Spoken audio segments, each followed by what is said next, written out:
নমস্কার বন্ধুরা, কেমন আছেন সবাই? আশা করি সবাই ভালো আছেন। আজকে আমি রান্না করব চিংড়ি মাছ ভাপা। আর এই চিংড়ি মাছ ভাপাটা তৈরি করার জন্য আমি এরকম কয়েকটি গলদা চিংড়ি নিয়েছি। তারপরে প্রথমে এই চিংড়ি মাছগুলো কেটে পরিষ্কার করে ধুয়ে নেব।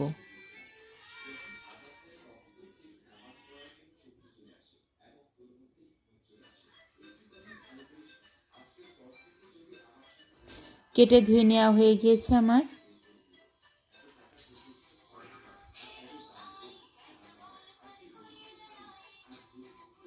এবার আমি চিংড়ি মাছের মধ্যে দিয়ে দিলাম পরিমাণ মতো হলুদ, স্বাদ মতো লবণ, দিয়ে দিলাম শুকনো ঝালের গুঁড়া,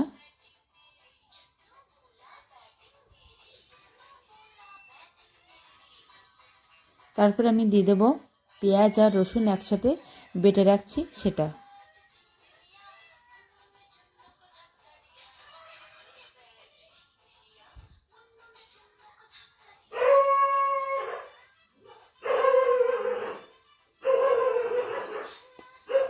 এবার দিয়ে দেব আমি সরিষার তেল, দিয়ে আমি ভালো করে মেখে নেব।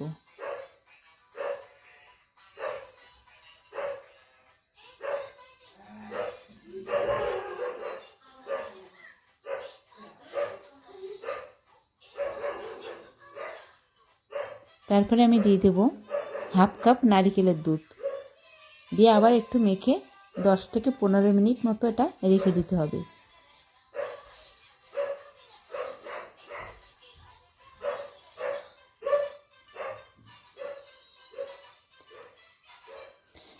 এবার আমি একটা কৌটা নিয়েছি, তার কৌটার ভিতরে আমি দিয়ে দিয়েছি চিংড়ি মাছগুলো আর দিয়ে দিলাম অল্প একটু জল।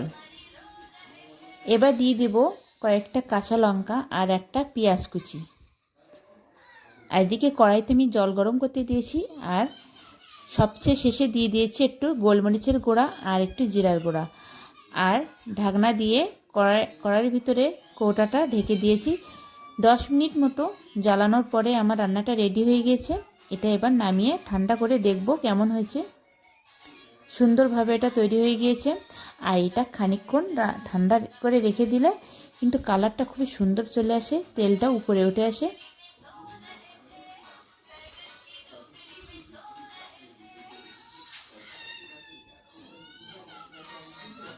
কিছুক্ষণ পরে কিন্তু কালারটা খুব সুন্দর চলে আসছে।